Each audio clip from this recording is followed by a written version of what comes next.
Why, hello folks, Denobi2 here, and thank you for joining me once again on another visual tour.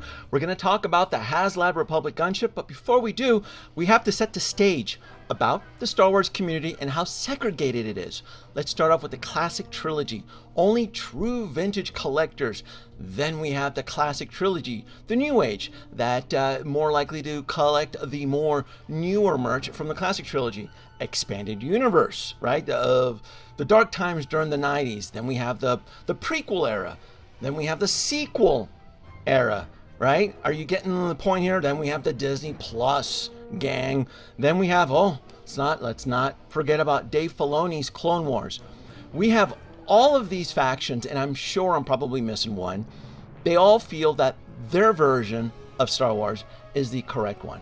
This only tends to, I've only seen this type of conflict within the Star Wars community, just to set the stage. So when a toy manufacturer comes out and makes a product that may seem award-winning or controversial to a specific faction, you have to understand that their version of Star Wars is the right one, not the version of Star Wars that you have aligned yourself with. I'll give you a perfect example. I'm not a big fan of the sequel trilogy, so I don't collect, I don't invest anything within that world or universe. I'm more of the classic trilogy new age. They keep making new stuff from the classic trilogy. I tend to be more for it. Now, Hasbro decides to make the Republic gunship, right, from the prequel era, right? And they used the original Republic gunship mold for almost a decade, from 2002 all the way to 2013. And they did multiple repaints, different versions, retailer exclusives, etc. More than I can possibly count. Then Hasbro decides to announce a new 2.0 version of the Republic gunship. And I'll confess, I was blown away. I did not see this coming. It is absolutely a welcome surprise. Considering that the original Republic gunship wasn't even in true 3 3/4 inch scale. Not to mention that you needed to invest more to get the bubble pods.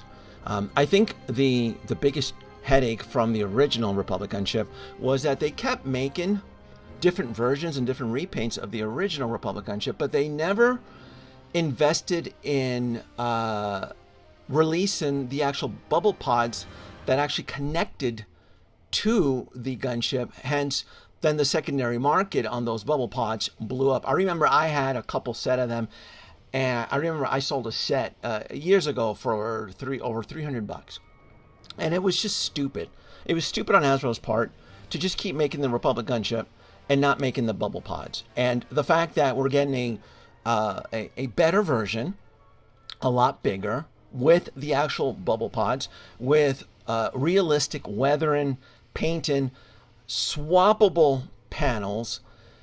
One of my favorite things about this is that they got rid of that kid-like handle on top from the original one, right? The actual turrets on top, they rotate.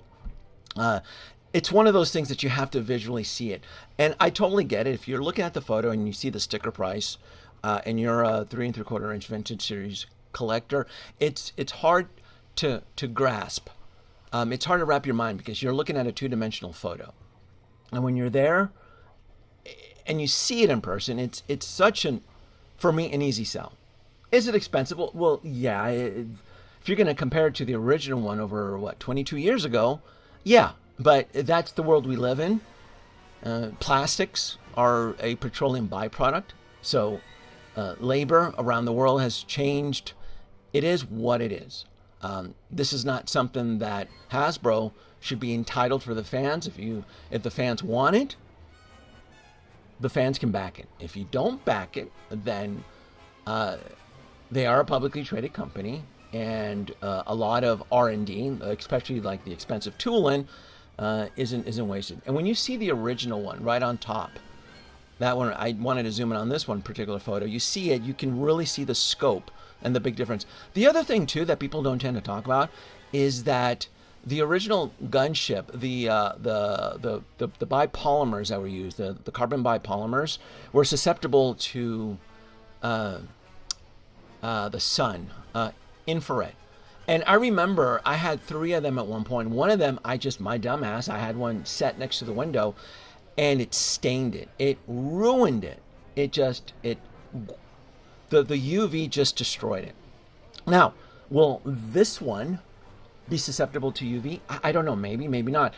I will tell you, as an older collector now, I'm absolutely more experienced in protecting my pieces. And this was back in the early aughts, where I had a lot of my starships and such next to the window.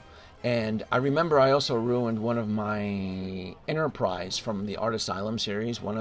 I ruined a lot. I had a whole shelf next to the sun, and I didn't know better. Now I know. I have UV sunscreens in my room, curtains. The sun is number one enemy. But I remember talking to somebody that even just light sun reflecting off a wall, the formula that was used in the original one would just age. It just proportionally age, even if it didn't get a lot of sun.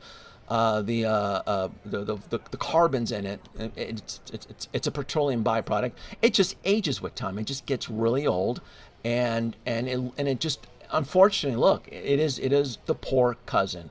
So when someone tells you, well, I already have the original, but the original one looks like shit, unless you can afford, or you kept in the original box, which defeats the purpose.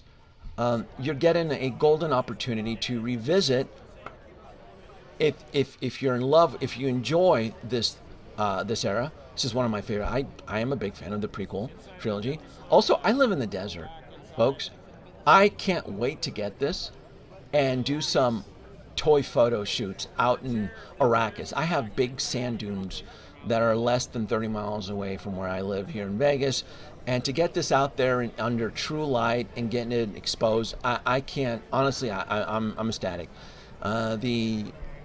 Whether or not it'll hit all the tiers, I have no clue. I feel somewhat confident that it will get 100% backed. As to hitting all the tiers, I don't know.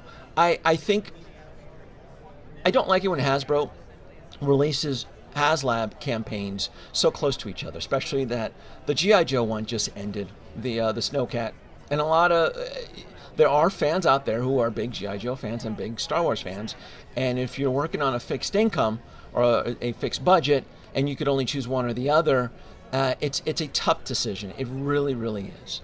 It honestly is. So I get it that everybody's entitled to their opinion. I totally respect everyone's opinion within this specific world. I absolutely do.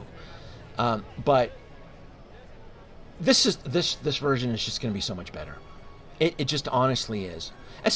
Especially since I've seen toy photos where a lot of the collectors who have their public gunships don't even have the pods. They either A, can't get a hold of them, or just B, they're just too damn expensive. Plus the pods on this one, the actual pilot pods, are in true scale to the actual vehicle. To me, that's such a win. That is just a win. I hope it hits all the tiers. I hope it gets all the figures. And folks, this is not a dollhouse. This is stuff like vehicles like this. It's going to be a playset. This is a playset. You sit on the ground. It's a playset. A dollhouse says it in the name. You have dolls with rooted hair, and you have a house. This is a starship or a space vehicle designed as a playset. So I've always seen these type of vehicles that are released from Hasbro as a playset. A campaign, I believe, runs till September 5th or something like that. What day? Or 8th or something like that. So me personally, I'm going to wait for the 11th hour. I want to see how close this gets before I make my final decision. Folks, you tell me what you decide to do. I think it's worth a go.